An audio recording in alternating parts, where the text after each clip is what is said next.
Hello, I'm Lizzy. And I'm Izzy, and we need help. Each week we stumble through a new book, method, or concept that brings us one step closer to being our best self. Yes, we make fun of ourselves. And others. But mostly just ourselves. So here's to not taking self-help quite so seriously. Welcome to We Need Help. I'm Lizzy. And I'm Izzy, and it's Valentine's Day. Happy Valentine's Valentine's Day. Day. Happy Valentine's Day. I love So love. our topic, I love you, you love me. We're a fucked up family. With a knick-knack paddywhack. Give your mom a bone. Ew. I know. Our topic today is not incest. It's love. Yay. The 8 Love. rules What of else? love. The 8 rules of love. Yeah. By Jay Love in Shetty. general. Yeah, Jay that's our Shetty, topic. He's an Indian with blue eyes. Gotta love him. That's when on the Mindy project, she always had, when her picture was taken, she had them like changed to blue, and then she would say, "In photographs, my eyes photograph blue." That's hilarious. That So is funny. But So yeah, love. let's talk about love. Let's talk about Let's love, talk about baby. love, baby. I think it's By sex. the way, I love your little dress. Thank you. It's like a sexy Minnie Mouse thing. That's what Yeah, Jason go said on. this morning.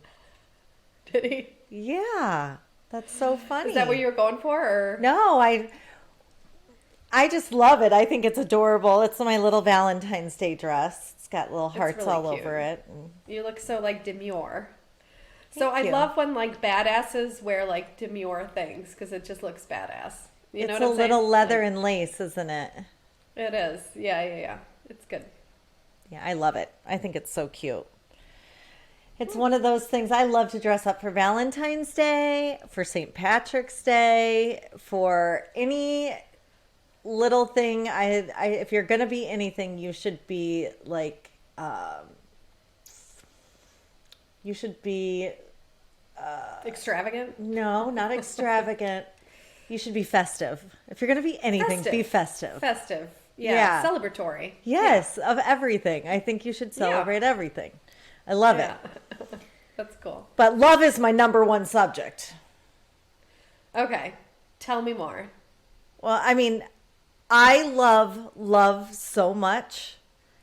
And I've thought about it for like the majority of my life, what it means. And I've had different versions of it happen in my life. And I just, I think it is the best verb we've got.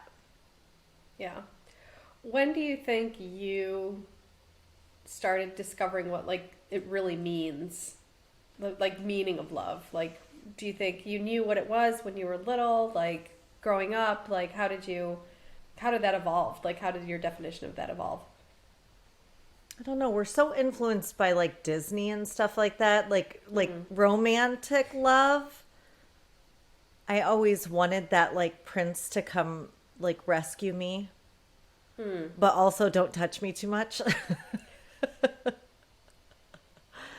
But love is, after being in a marriage for 2,000 years, I feel like love is so different than what I originally thought it was. I thought it was just like amazing, passionate sex and, the version at my first real like look at like what I thought love was 9.5 Weeks with Mickey Rourke and Kim Basinger. Kim Basinger. Yeah. Yeah, and I still think that that's why I love food so much. But that's not it at all. It's just, so I've really kind of changed my view on love. What were your first thoughts of love? I think I confused it. I thought love was a feeling. Yeah. Like that's what I thought love was, a feeling. So I think my experience with love for a very long time was when the feeling's gone, the love is gone.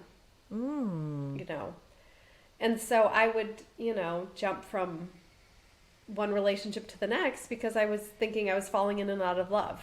I thought it was like a very overwhelming feeling. And that's what it was. And then when that would fade, I'm like, oh, I'm not in love anymore. Next. Is the feeling infatuation, do you think? I think that's what I confused it with. Yeah. That's Crushing, an easy one to confuse it with. It is. Because on all the movies, that's what it looks like.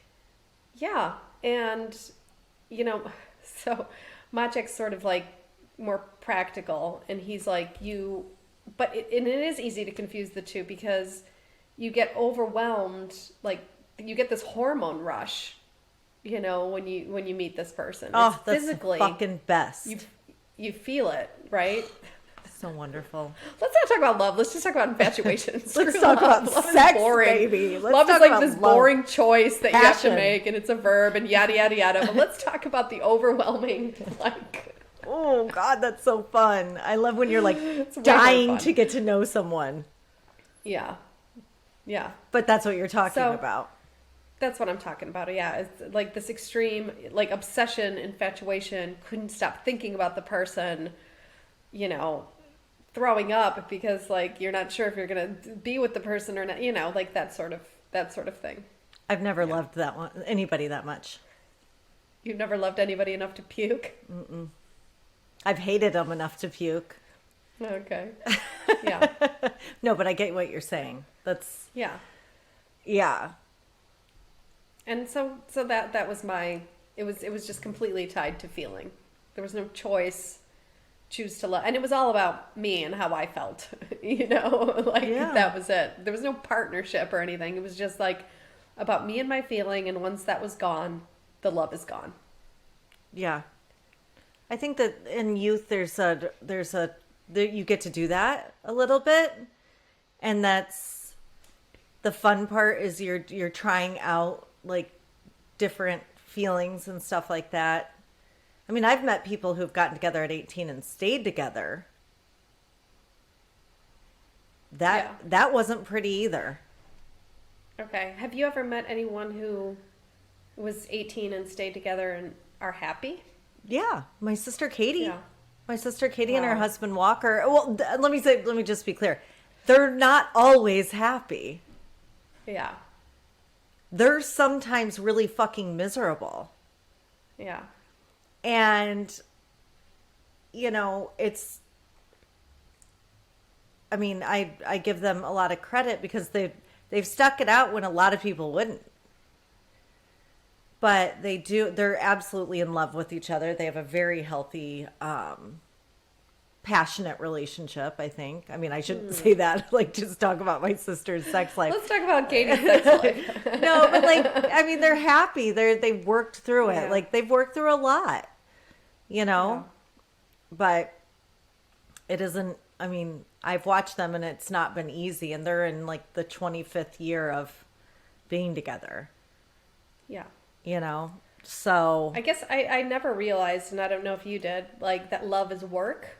I just thought it should just come easy and just be, and it should just be easy. And so therefore I just, until I was about 44, I just was changing because the feeling would be gone, and I'm like, it's too much work. Wait, and, aren't you 44 now? Oh wait, no, 34. Oh, I was like, did you just like last week decide? Just last year, I just realized it's not working. Like, wait, last year. That's hilarious. Yeah. How How about you? Like, when did it change for you? Because I think you were kind of the same in your youth, right? You passion and 9.5 weeks and all that. And then when did it become? It was a feeling. I change love for you? that description that you did. Love was a feeling for me. But I was so in survival mode anyway. I was just trying to feel better in any way possible. And if the person was making me feel better, then I was going to hang out with them. But if they were making me feel worse, I was going to pack a laundry basket and fucking leave. Almost like a drug. Yeah, it was just like they were needing to be making me feel better. And if they weren't making me feel better, I just would just move on to whatever next thing that would make me feel better. And so, It wasn't until my life changed is when I moved up to Chicago from Central Illinois, and I lived by myself for the first time ever, like really by myself. Didn't have a boyfriend, didn't have anybody, and I started writing my life story. And I started to decide what I didn't want and what I did want, and I will seriously say I fell in love with myself and my company, and I started to see myself as someone that wasn't just to entertain someone. And sometimes I still even slip into that. But I, obviously have the wisdom to ground myself and go back to that. But that's when, like, the fundamental shift, and I actually started to fall in love with not only myself, but with everything, regular life, like just the smell of the air on the way to work. I started to like fall in love with, just colors and foods, and I just started to see things as beautiful as they were, where I don't think I ever did that before. Was that a choice that you made, or was that something that happened?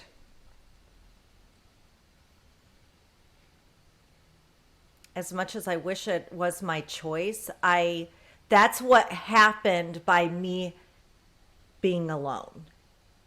Okay. And realizing that I had worth. But that happened because I was alone. I wouldn't have done it. I wouldn't have seen it. Had I just crawled into bed with a lover, like just moved right in and crawled into bed with a lover, I was not able to see myself at all. You were distracted.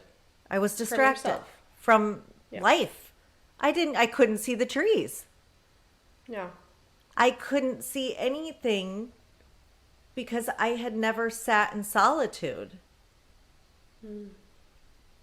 And wow, the first time I was alone in that house, I walked from window to window and just looked out. Like for hours on end. And it was... People are like, kids are walking by, like there's the creepy lady again. Like, you're like, yeah, just staring and smiling at the children. I'm just like, wow, that's what children look like when you're not in survival mode. I just was in pure silence and I made this my place a place of like comfort, and it smelled good, and it was clean, and it was crisp, and everything was just the way I preferred it. If you haven't done that, like especially growing up the way I did with all I had so many brothers and sisters. I had, things were not my way of life. So that was really the first time that I really set it up just the way I wanted it. So I think that's when it changed. You said yours changed at 34. What was why? I got sober, I got sober, and I just didn't think I was capable of love. Like, because I had never, I watched my friends from a distance, from the screen on Facebook. They were like getting married and getting engaged and having, kids. And I was like, I just don't think it's in the cards for me, And I remember when I got sober, I was talking to my mentor, and I said, I don't think I'm capable of love. And she's like, she's like, don't think about that now. She's like, she just kept pushing me into service. And I was like, what is she, like, go serve other humans. And through serving others, I saw the brokenness of myself in others, and I was able to love others, and then therefore I started to love myself, You kind of reversed it.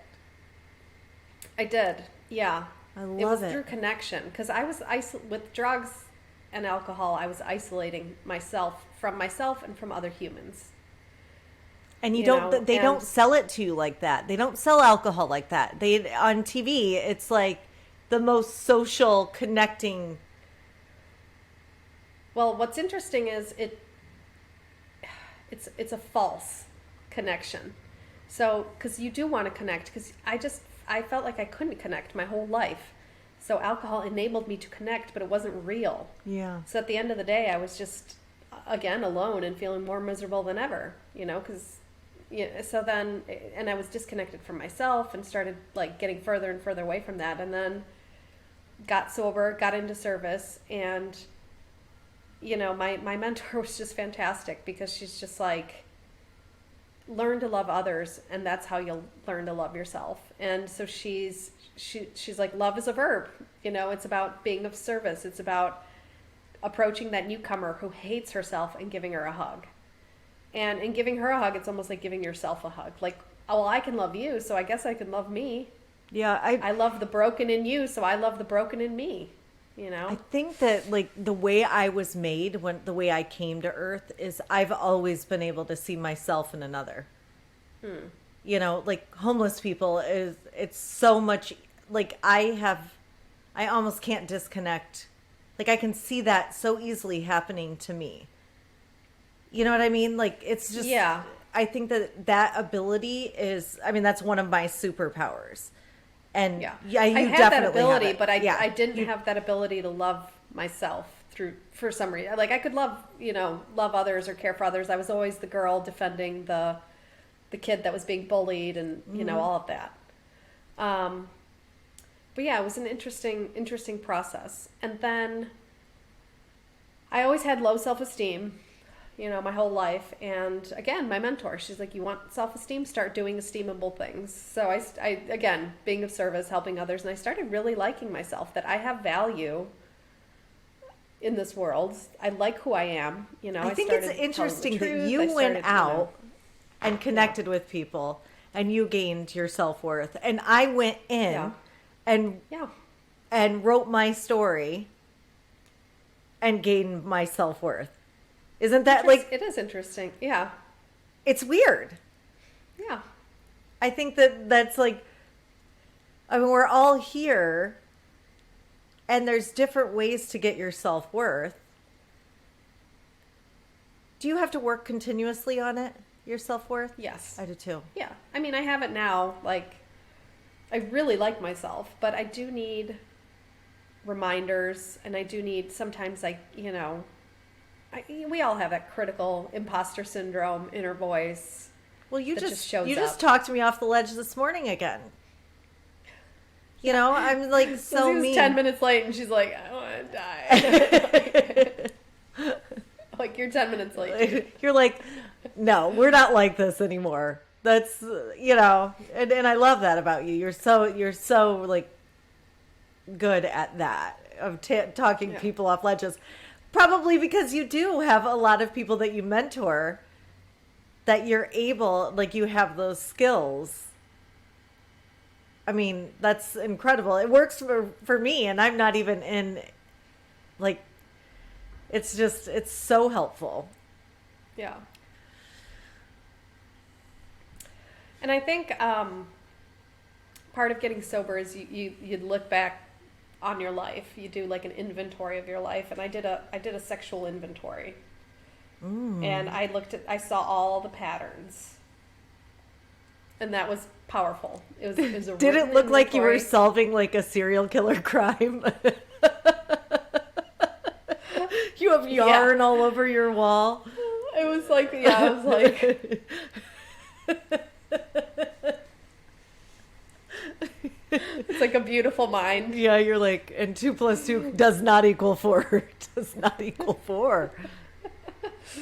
But it was so funny, because I remember the lady that helped me do the inventory. I'm like, she goes, and now write down all of your relations from the past. I'm like, all of them? She goes, don't worry, nobody's had more than me. And I was like, ooh, a challenge, so I started like getting them out. But what was interesting about that is not the amounts or whatever, but it was the patterns. They were all more or less the same pattern. It was fall in love with somebody at first sight, and be in a relationship with them before you even get to know them, and then realize that you don't like them, a few weeks or a few months into the relationship and then have a bitch of a time trying to get out of it because you're already in it and too low of self-esteem to get out of it. And it was like the same for everyone. Like Yeah. there was no process of getting to know people, which is we'll talk about it after the break when we start talking about the book. But he So talks good. about Jay talks about that in his book about when finding love, like getting to know people. There was none of that in any of my past relationships. It was just like this infatuation and then in a relationship, you know, and that was it. So when I was in that apartment for the first time, I realized that, you know, I was going to have to do something differently. Like I knew I was picking the wrong people for me. I was doing like it was toxic. I could see very clearly that I wanted to fight. You know, like I had just gotten down to it. Like I just realized like, man, I think love is fighting and that's not love at all. Yeah. It's just not. So I started saying yes to dates by people I would normally not say. It was weird. It was fucking weird. I went on some weird ass dates. Can you tell us about one? Do you remember any weird ones? God, like one. I'll tell you about one. I went on the date kind of sight unseen, which is I do not highly recommend. And he wasn't my cup of tea physically, but that's okay. Like, Yeah. you know, but he was like an apostolic Christian almost. Like he was like seriously religious. I mean, and there's, for me, I can't imagine a worse trait for my liking. Like, to just follow one book. It just seems like, like, I could never just follow one book. Like, right? Like, What did you guys talk about? we had, like, literally, like, started talking about religion, and it was just like, I mean, and you have to understand that, like, my grace for Christians now runneth over compared to what it was. I had zero tolerance. I had been kicked out of a Baptist church for you know, using Jesus's words. Yeah. You know, I had been like, I had been let down over and over by the Christian church. So like I had no tolerance then for it. How did he asked you, like, where did he meet you? I can't remember that. I can't remember that now. I just remember, and it was like a good meal, but I got pasta, of course. Who does that at a restaurant? Oh, yeah. Splatter. I mean, just get pasta? Like, what kind of loser? But, and it wasn't pasta, not at an Italian restaurant. I should say that. Okay. It's just blasphemy. But yeah, I can't remember anything more about it, and I can't even really physically like envision his face. But I remember I was going on a bunch of weird dates. What's your weirdest date? My weirdest date was I do have a weird date. it was on God, what was it called? Match.com. I went on it in Chicago, like briefly.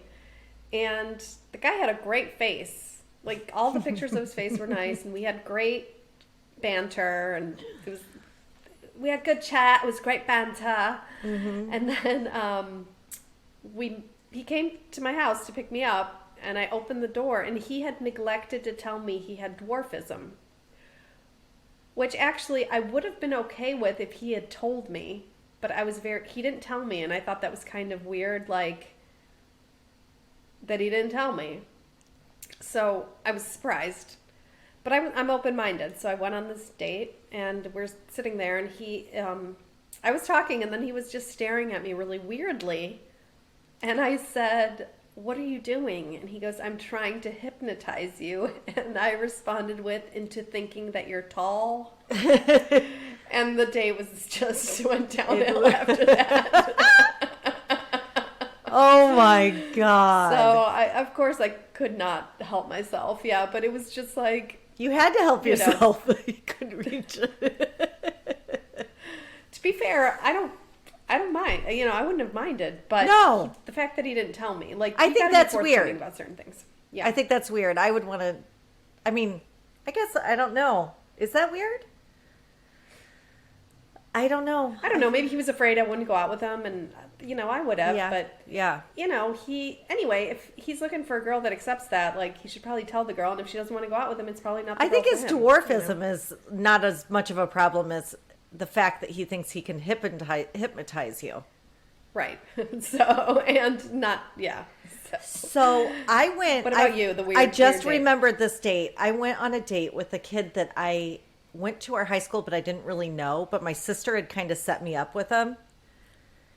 So we're sitting there talking, and I mean, it was like pulling teeth. I could not get any conversation out of this guy. And like, I am fucking trained to make conversation. You're very good at small talk. I can make any, like, I usually don't Any even talk. stop at Yeah. any talk. I can go deep. I got whatever. Yeah. I was pulling teeth. So I said, hey, have you got any pets? He had a black lab. I was like, wow, how long have you had? And I started to go into my open-ended questions. And, I was like, who wouldn't open up about their dog? He's like, well, Right. it's actually my ex and my dog. I was like, oh, okay. He's like, I got it for her after she miscarried. And I'm like, oh, okay. Like, well, something good came out of it. So it's like, what do you say? Like, was that like a positive miscarriage or a negative miscarriage? Because you broke up, right? Yeah. Well, it just kept getting awkward, and he kept talking about this ex with the miscarriage, and it was just the miscarriage kept coming up. So I was like, I think, I'm going to head out. I'm going to meet my sisters for some drinks. He's like, oh, well, I'll join you. I was like, oh, God, fuck. Don't worry. My sisters all handled this. Yeah. We get there. My one sister, Katie, is in like a freaking Dago tee. I don't know. Like, she looked like a bull dyke. I don't know if she had just been like gardening or whatever. My sister Janice is like shit-faced on a pair of pink titties. That's the drink she was drinking. Oh, I'm like, huh?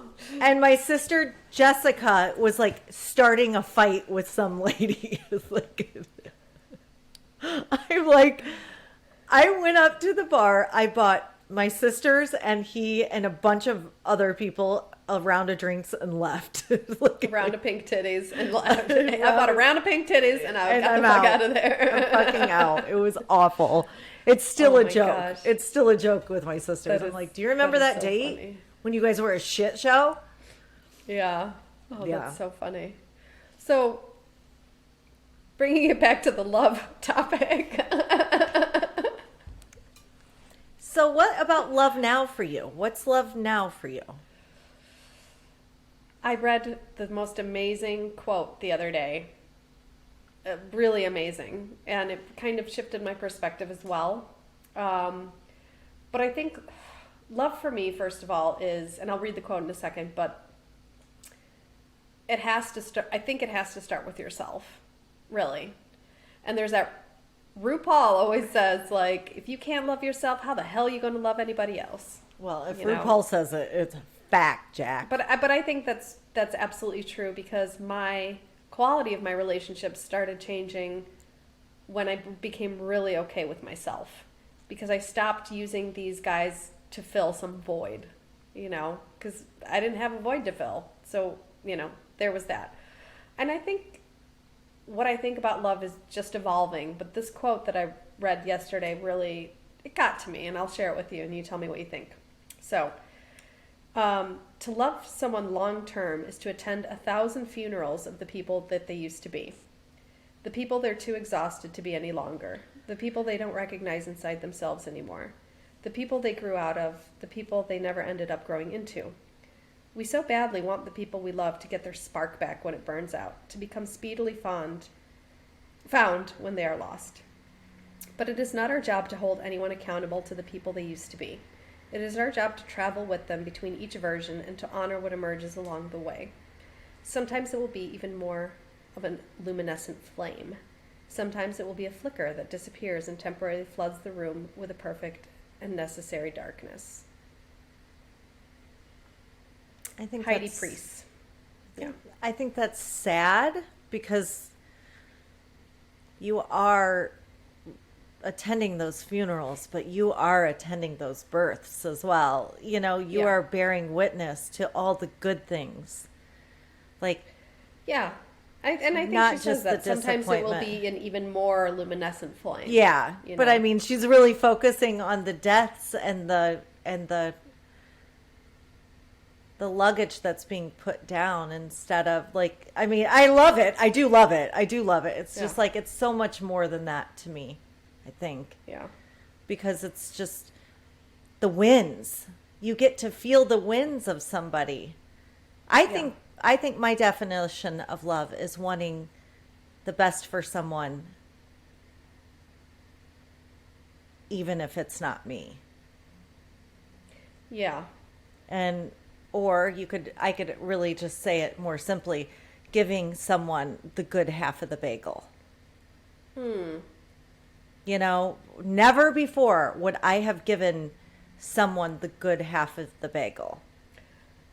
You would always take the I would always take the top and give them the shit, Yeah. you know. the bottom. Yeah. But I've learned to love the bottom of the bagel just the same. But like, there's like when I'm making dinner, the way I know that I love someone is that I give them the better whatever plate. Yeah. Yeah. You know, I mean, my definition of love is similar to yours. I was just talking about how I feel about love now. yes, Yeah, yes, 'cause yes, that yes. was the question. Like, what about love now? And for me, I think what I have to work on in myself is letting go of this fantasy of the fantasy, because I do that. I go into the fantasy, you know, and rather than love the person, I love the fantasy, or I hold on to something that was and is no longer. I do that too. I really do. Yeah. I mean, Yeah. I think that is so mature because that's really hard to see that you're doing, Yeah. you know? I think sometimes love is like letting go of someone in a way that, like, I do this with friendships a lot. I realize that we are no longer working together for each other and Yeah. bringing light into each other's life. And rather than like it being a relationship that is not helping each other, letting them go is really the best thing you can do. And I think it's almost, I mean, it's really hard with friendships because, especially if you were like best friends and you have that loyalty, and sometimes it's just like present day, it's not what it used to be, you know, and it's okay if we don't mesh well anymore, you know, and I think that's I think that's I so think love- important yeah. to see. I think that's Yeah. more important than anything, especially with women and their friendships. Because Yeah. I look back at my friendships when I was in my 20s. I mean, we were partying and everything. That is not fucking sustainable now. Like, Yeah. I'm sorry. Like, and for a lot of people that, you know, really push back on you not being like the day you met, they're not wanting you to grow at all. You know, so I think that that's letting people have their own growth speed Yeah. while protecting your own growth speed is really important. And not taking offense to either is the most important. Yeah. Yeah, and sort of honoring who they are now and being okay with it. You know, Yeah. not like, oh, you've changed. Like, well, we're kind of supposed to. So Yeah. Well, you know, like, having I'll this- give you an example. My friend Stephanie and I mean, we fucking partied together. That's Yeah. what we did. And I know now I can't keep up with that kind of partying. I'm assuming she can't. You know what I'm saying? Like, we were both out of a divorce when we met. We were both like wild. And now there's no way I could sustain that relationship the way it was. Yeah. It doesn't mean that I don't love her in every way, shape. I literally think about her on the daily and laugh and wish her the best and want to see her, you know what I mean? Want to love her. But our relationship is different now. Number two, we're 2,000 miles away from each other, you know, which makes a difference too. Yeah. But like, you have to let each other evolve. And I think that truly loving your friendships. Shit, I had this friend that in quarantine, we just quit talking. Mm-hmm. We never called each other again. And I have one of those too, and I have a feeling she's got a huge resentment towards me because I like a lot of her posts on Facebook. She does not like mine anymore at all. And I'm like, I guess. Yeah. Well, you know, and I don't know how the other person feels about it either, but I can say that like my quality of life wasn't being accelerated by having that relationship. And I'm assuming it was mutual because she didn't call me. Yeah. And it was fine. Like, I love her. I wish her the best. We had run our course. You know what I mean? Yeah. You can love somebody and not be involved in their life. I think that's really important. Yeah. And I think after the break, we're going to talk about that because Jay Shetty talks about that as well. So, all right. Yeah. Should we take a break? Yeah, let's take a break. To the book? Yeah. Or get to the book? Get to the book. Get back, baby. All right, we'll be right back. Welcome back. Welcome back. So, topic is love, and the book that we're doing this week is The 8 Rules of Love by Jay Shetty. Oh, Jay Shetty. You're so amazing. This book is really interesting. So, he was like a monk for a while, and so he wrote a book that explores the 4 Vedic stages of love, which is preparing for love, practicing love, protecting love, and perfecting love. And he's got like simple exercises and takeaways, and then based on those 4, he made like 2 rules for each kind of stage. So 2 rules for preparing for love, 2 rules for practicing love, 2 rules for protecting love, and 2 rules for perfecting love. I love like when books are like ordered and they make sense, and there's only 8 rules. So do you know why he chose 8? No, because it's infinity. It's infinity. Yeah, it's infinity. It's also perfectly balanced. It's a give and take. So there's a lot with the letter 8. Okay. There's The no number end. 8. There's no beginning. The letter 8. The letter 8. Brought to you by the letter 8. So yeah, it's really cool. So here are his 8 rules. I'll just read them out loud, and then I want to talk a little bit about Jay Shetty, and then we can talk about the book. Is that cool? Sounds amazing. Okay. First rule, let yourself be alone. Second, don't ignore your karma. Third, define love before you think it, feel it, or say it. 4, your partner is your guru. Tony Robbins. 5, purpose comes first. 6, win or lose together. I love that. 7, you don't break in a breakup. I love that. And then 8, love again and again. So those are his little 8 rules. I love them. Yeah. I love this book. Oh, good. And Jay Shetty, so he's young. He was born September 6th, 1987. So he's young. And my first thought was when I read that, I'm like, what do you know about love, Jay Shetty? You're like a baby, you know? You're too young. You don't have the wisdom that we do. But he's an English author and a life coach. He's a host of the podcast On Purpose. And he's had guests like Alicia Keys, Khloe Kardashian, Kobe Bryant, resulting J-Lo. in J-Lo, 300 million downloads. That's how many. We'd like to invite him to have us on the show. Like, how did you do that, Jay Shetty? He's been on Ellen, CBS, The Daily Show, and he has been discussing mental health and life purpose. So he's a British Indian, grew up in London. He met a monk when he was in business school, and then he like followed the monk around for I think 4 summers. So he was interning and he was kind of like living the monk lifestyle. He's at definitely ashram. an old soul who is here Yeah. to teach. Yeah. There was some drama surrounding him though. Oh, So yay. yeah. Yeah. So Nicole Arbor, do you know who she is? She's an actress. You know I don't know who anybody is. I don't know who she is either, but she accused Jay of stealing quotes and motivational speeches from elsewhere. So, we all know the internet is filled with emotional quotes, messages, etc. So he would use a lot of these quotes, and she basically has like proof, screenshots that he was using these quotes and not attributing them to the authors. So I think I that all of probably his, would do that.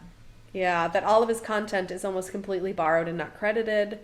So after her posting this, he deleted, get this, 113 of his posts. So I think he agreed. That's a lot. Maybe he just didn't think it was that bad or something, Yeah. Yeah, I don't know. I'd love to hear his side. I don't know what his side is, but he basically posted it without like the author's name and just kind of went as if it was his. So Okay. who knows? Well, then, all right. So what's it called? You did the same thing in 7th grade, didn't you? I did. Yeah, I wrote I plagiarized a poem. So Yeah. And it happens. It happens. Yeah. Yeah. I take all Jason's quotes and all my mom's quotes as my own as well. So I'd like to do a broad stroke tribute to them. Thank you for all your wisdom. I've done it. Yeah, I have done it. I did it recently. So tell me about the book. What did you love about this book? What did you get out of it? What was about this book that was really great for you? Well, it's on my favorite subject, which is love. Yeah. It really talks about.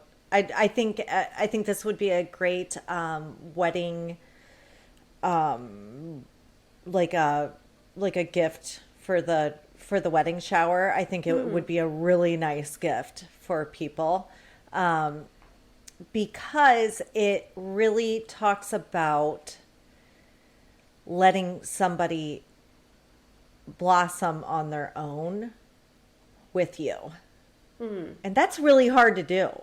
Yeah. Especially since we're living in a society that's randy with codependency.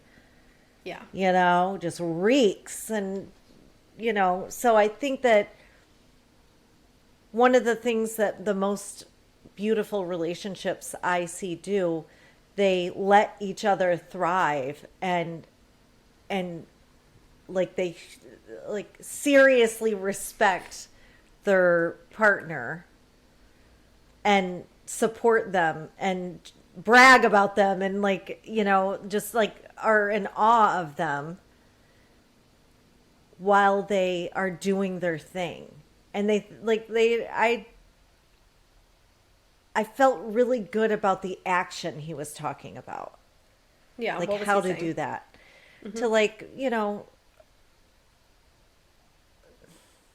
not connect your happiness with the other person.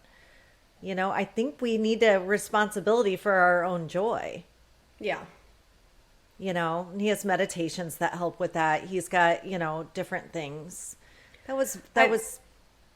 Yeah. That was something that I now looking back, some of the favorite parts of Jason and I is that he does let me do my thing and I let him do his thing with all the support and love and push that we could possibly give each other without taking credit for it. I mean, that's a huge thing that we aren't taught. Yeah. maybe we get to watch. Maybe we're lucky and our parents do that for each other, Yeah. and we get to watch that. But that's not talked about. Yeah. I What think did you're you right. like And I about it? think very often in our culture, it's like, you're responsible for my happiness. He makes me so happy. Oh, he She just makes me so happy. And what I loved about this book was this personal accountability. 'Cause Yeah, I'm really big on that. I'm really big on, being self-supporting whatever way you can and not having your partner be a crutch. Of course they need to, you support each other, but not relying solely on my partner to fulfill my Right. needs. Because Right. that's too much pressure to put on anybody. right. You It know? is a fine balance between me and we. Yeah. Like if there's not enough we in the relationship, you're fucked. Yeah. And if there's not enough me in the relationship, you're fucked. Like Yeah. it's a fine balance, right? Yeah. It's like, but I think the way he speaks about it and the independence, because the first one is to fall in love with yourself, right? Or Let to yourself be alone. Yeah, which is let what you were yourself talking be about alone. before the break. You did that. Yes. You were in your house, you were looking out the windows, you had all your stuff. I had You just know. sitting with myself, which was very uncomfortable to begin with. Yeah. I think that is hard for people who've never done it, especially if you're not like an only child, Yeah. you know. I think that's, that's something that's very important to do. And I also think that it's really important to do periodically throughout life, not just before you have a partner, but sitting with yourself throughout life in silence and just like grounding yourself within yourself is important too. It is because we can't help but be influenced by others, and so just being by yourself where there's nobody else around that can influence you in any way I think is really important. I would say that's the hardest part about having Scarlett Yeah. is that I shouldn't say I never. I very rarely get to sit by myself and have my own thoughts. Like, I used to write and blog and, Yeah. do all kinds of things. And it's, something that I'm really going to try harder for is Yeah. to be by myself a little bit so I can be a better version of myself. Yeah. But Yeah, okay. So rule 1, we got it, I think. yeah, Check. we got it. Great. Check. Rule 2 is don't ignore your karma. So, His version of karma, loved it. yeah, tell us more. What was his version of I karma? can't really quote it. Like, you have to read the book, but did you write anything down on it? I didn't. Okay, it was like a totally, like, everyone likes to, like, be like, okay, wait till their karma takes effect and you're going to get to see your enemies just go up in flames. But this wasn't that version. He was like, you have to mind your karma. Yeah. Like, it's Yeah. almost like you have to just, like, kind of, it's like keeping house. Yeah. It reminded me of when I did that inventory. And I looked at the patterns. And then, what came out of those and just minding that, minding those patterns, Yeah. so being very in touch with that. So, You mean I just is anybody else like you're supposed to sweep that under the rug and never like make eye contact with it again? I mean, is that not a thing? Unfortunately, for normal people that could be okay. For alcoholics, and addicts, it's not doable because that stuff can drive you to drink. Yeah. So for normal people, you might just feel like a little uncomfortable every once in a while, but this is, this is like That's for life-threatening addicts, for those you. those memories might come up and it might be like Yeah. Yeah. yeah. So so what's the next? I feel like our karma, like, I mean, I guess who I am now, I feel like I do my best all the time and I'm constantly taking inventory Yeah. of where I'm at and constantly, like when I go to bed, do I have anybody to apologize to?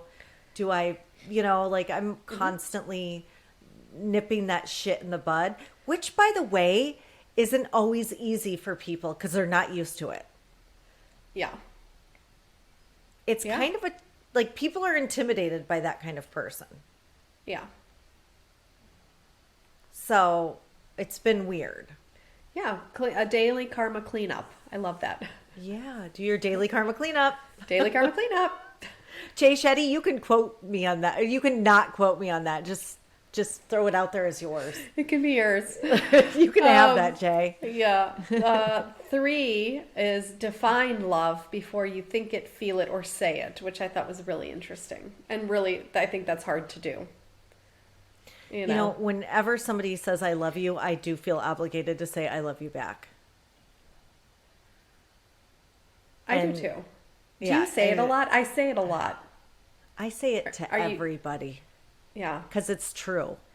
Yeah. I could meet a fucking lady at the flower section at Whole Foods and fall in love with her quick. And just be like, I just love you. I love you. I pepper that word around. I don't think enough people hear it. Yeah. Yeah. I remember I was in a meeting when I went to the US, and there was this guy there. He was like 80 years old, and he was sharing, and he said at the end of his share, well, there was like a room full of people, and he said, I just want to say to everybody, if nobody's told you today, I love you. I love all of you. And I was like, I just wanted to cry because I'm sure there were some people in there who hadn't heard that in a while. Well, I think you should say it when you think it. Just be like I love you. Like if sometimes I'll be like, I'll meet somebody new or even somebody I've known for years, and I'll just be like, I love this person. Like, yeah, I love this person's soul. Why not say it? Yeah, I say it. I say it a lot. I say it to the late girls I work with. I say a lot. Yeah, I say it a lot. And I think we should hug people more often because physical touch is important. Yeah. Like, why are we, I mean, oh my God, I post on, and this is crazy, but my friend on Facebook, we're not really friends. We're like just Facebook friends. And her husband had a double lung transplant. And they went to the Gloria Estefan show at the Artis. It's a musical. And I guess he was like, David, the husband, was coughing a little bit. I mean, he's had a fucking double lung transplant. And this guy like stood up and fucking turned around and accosted him for coughing. I think like we have PTSD with this COVID shit. We do. Instead of like assuming that, instead of turning around and saying, sir, honey, can I get you a glass of water? Are you okay? Yeah. He like ripped him a new asshole. And my Facebook friend was like so graceful. She's like, I want to bring up an issue. Like we all have like some PTSD from COVID. Like this isn't normal. And I don't think people are hugging as much either. They're not. Yeah. So I want to bring the hug back. Okay, bring back the hug. Bring back the hug, guys. Like, calm down. Because, like, there's a lot of people who haven't been hugged in a long time. Yeah. That makes me sad. Yeah. I'm codependent and I need a hug. I need a hug, man. That's so cute. That's not me. That's my friend Kirsty. What's up, Kirsty? She thought that would be a cute t-shirt. I'm codependent and I need a hug. I need a hug would be cute. Yeah. You don't even have to like put your psychoanalysis out there. You could just be like, I need a hug. Yeah. I need to hug you. Come here. Come here. You're getting a hug. 4th rule, your partner is your guru. That was my favorite part. Yeah. Okay. What did you love about it?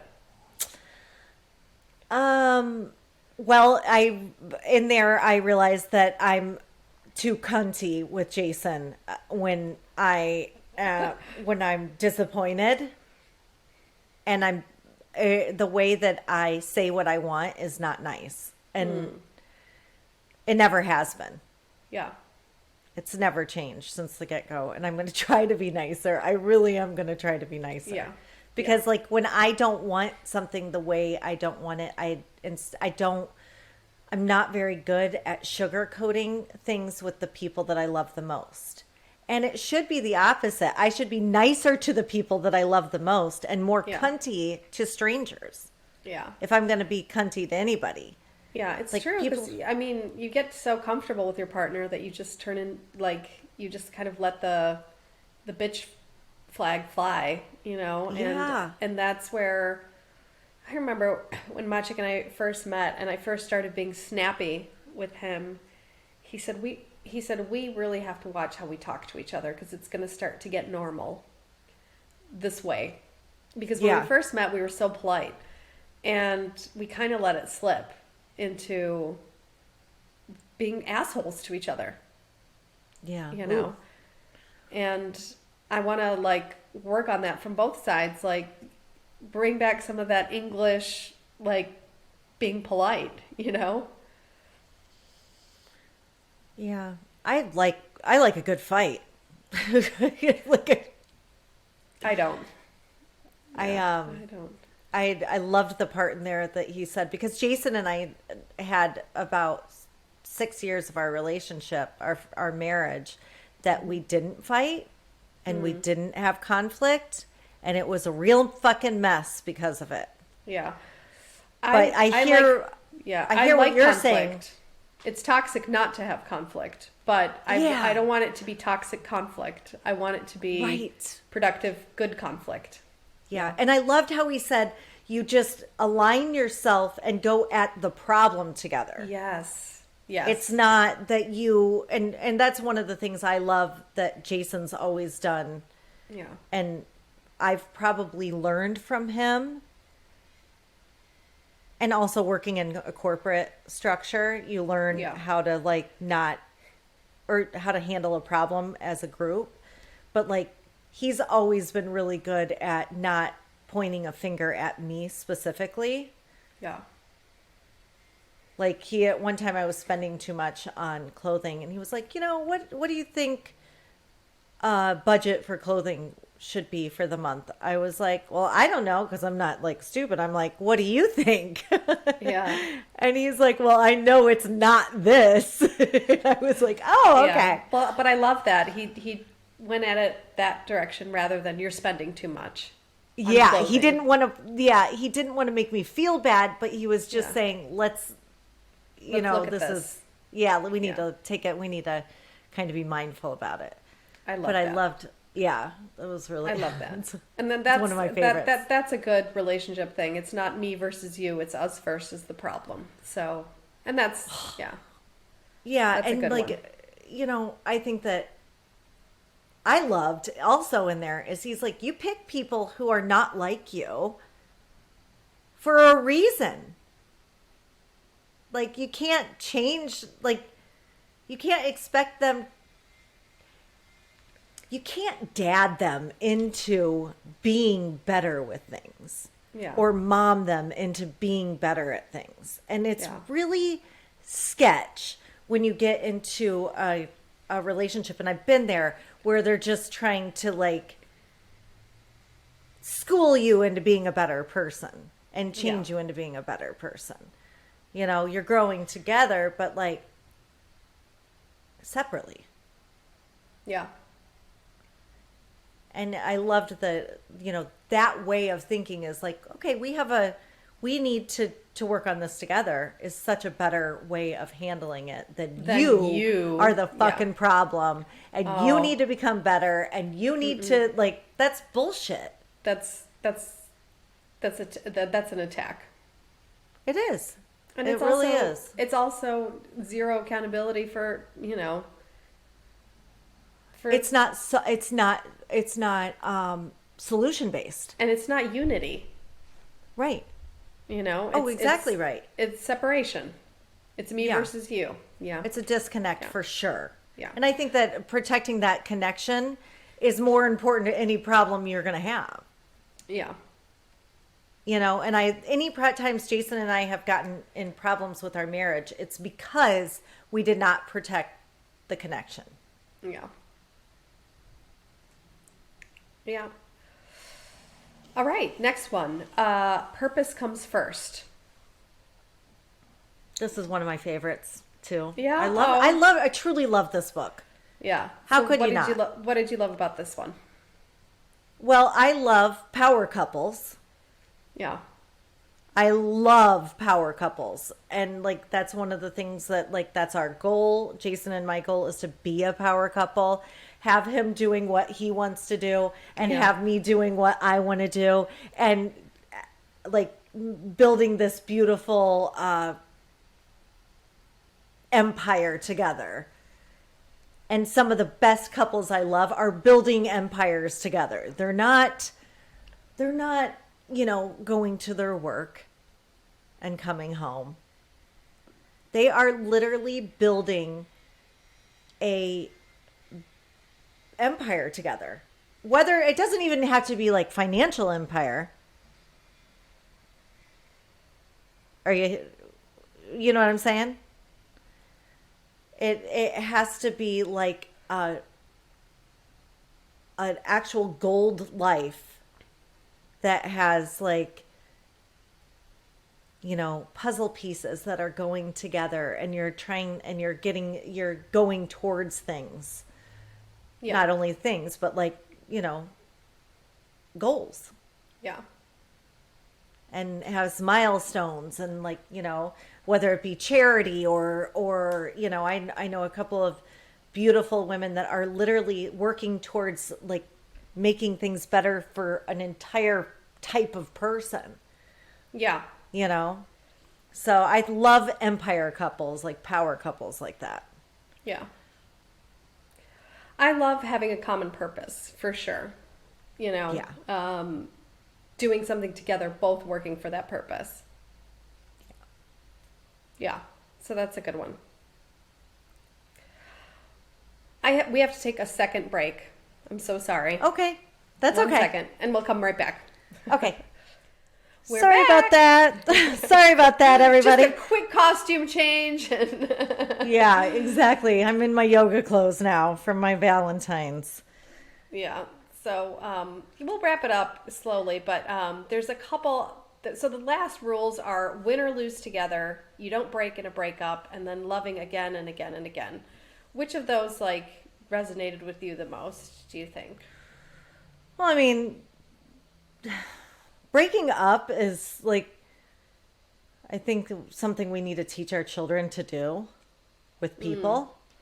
And I think that, it would like, we need to learn how to gracefully break up and gracefully love somebody and leave them alone. Mm-hmm. And I think that was a big point in it. And I think that that's something that we need to really focus on and I saw a meme the other day that said, I reached out to a friend of mine and asked them if we were okay, and she blocked me on Twitter. And I just think we don't communicate. We don't know how to communicate because everyone's so fucking afraid of confrontation. Yeah. And they it's downright weird. That narcissist that my friendship that broke up, she wrote me an email saying that she didn't think I was happy in the relationship. We had never had granted I wasn't, but like it was not like even a normal like thing to do.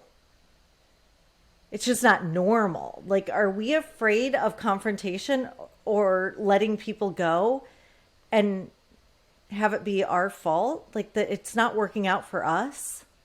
Yeah. Yeah, we're almost afraid. Yeah. Like we are afraid. Yeah. Like they're going to think oh my God. Bad of me or something, Yeah. Well, no, I want it to be their fault. Yeah. If I want it to be their fault, but it's my decision. I don't want to be in the relationship anymore. But rather than take accountability and say, okay, I love you, but this isn't working for me. What's wrong with that?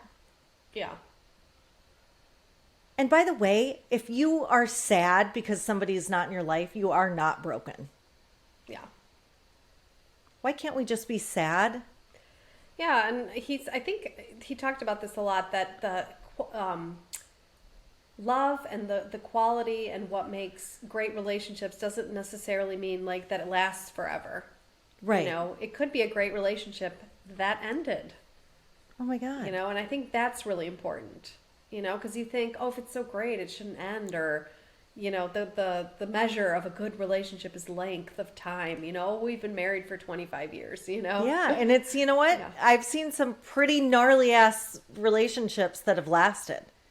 Yeah. That those two people were miserable their entire lives because they wouldn't let each other go.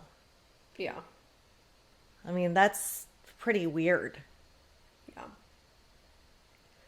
I mean, if you're not happy. For me, I love the win or lose together rule. Like, it's our wins, it's our losses, you know? Yeah. It's not, again, it's not the me versus you, you know? Mm-hmm. And I remember I had a situation where I got to be on TV, and Maciek was like just going through a bad time, and he's like, well, you get to be on TV and I'm just going through this bad time. And I was like, and I remember you said something, you said, but it's, you guys get to be on TV almost. Like, it's your win. Yeah, you it's know? both of your win.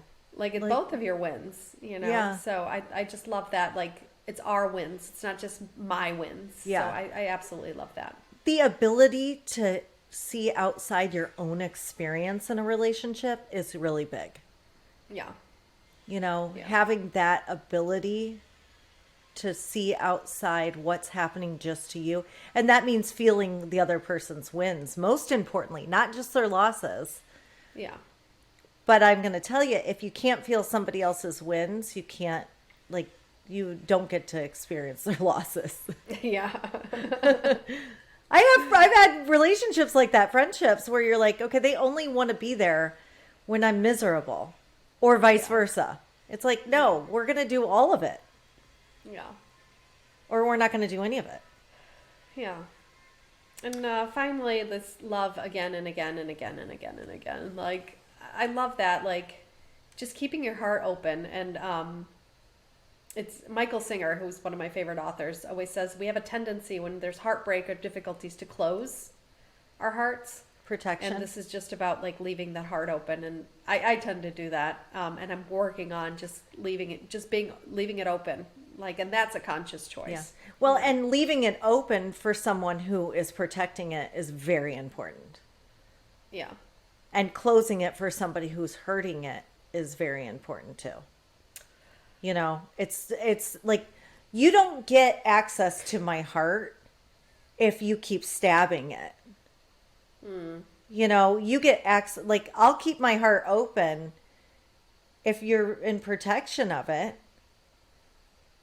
You know, I'm not going to, like, put myself in the position of being abused, like, by anybody, whether it be a family member, whether it be, you know, a lover, whether it be, like, I think that it's really important to, like, know when to hold them and know when to fold them, you know? And Know I'm when to quoting walk Kenny away. Rogers. Know when to run. That's Kenny Rogers. No, that's Jay Shetty. Oh, sorry, that's Jay Shetty. All right. Well, what is your takeaway from this book? What are you taking away from it? I mean, I got a lot of it. My number one takeaway is I'm going to give it to new couples. I think it's really important, like little nubbin to give to people, and it's really helpful. Although I'm not sure these are lessons that you can just read on a piece of paper, and Yeah. you know, it's like you have to kind of, I mean, if you're desperate, you'll reach for them. But all He's got a relationships lot are of desperate. activities. Yeah. He's got a lot of activities in there too. So those are helpful because I think that's important. There's a lot of self-help books out there, but it's like if you do it, that in my experience, experiencing things helps change, right? So I think I think that's my biggest takeaway is maybe to do some of those activities in there and see if anything changes, and also be a little more mindful of love Yeah. and what it means to me. you know, like to consider it, to like I love take that. a walk with it, to be with it, you know, like I think that's what this book gave me. Yeah. It's really important to like kind of soak it up too. Give it and soak it up. It's like, I want to be loved. Yeah. Okay. Well, I have got to go, and I will see you next Tuesday. We're doing a really amazing author. Yes, And we she's are. going to be on our show, and her name is Kelly Smith, and I'm super, super excited about it. Signs in the rearview mirror. I'm so excited.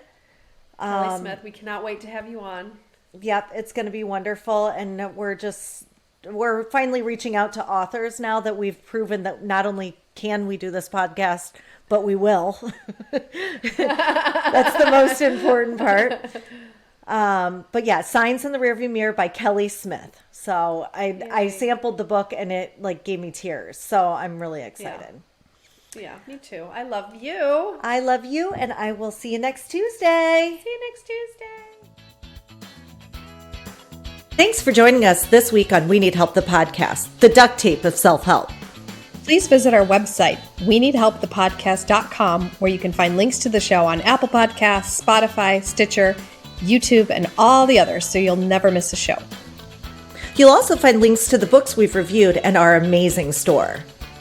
If you enjoy this podcast, go right now, because if you're anything like us, you'll never do it later.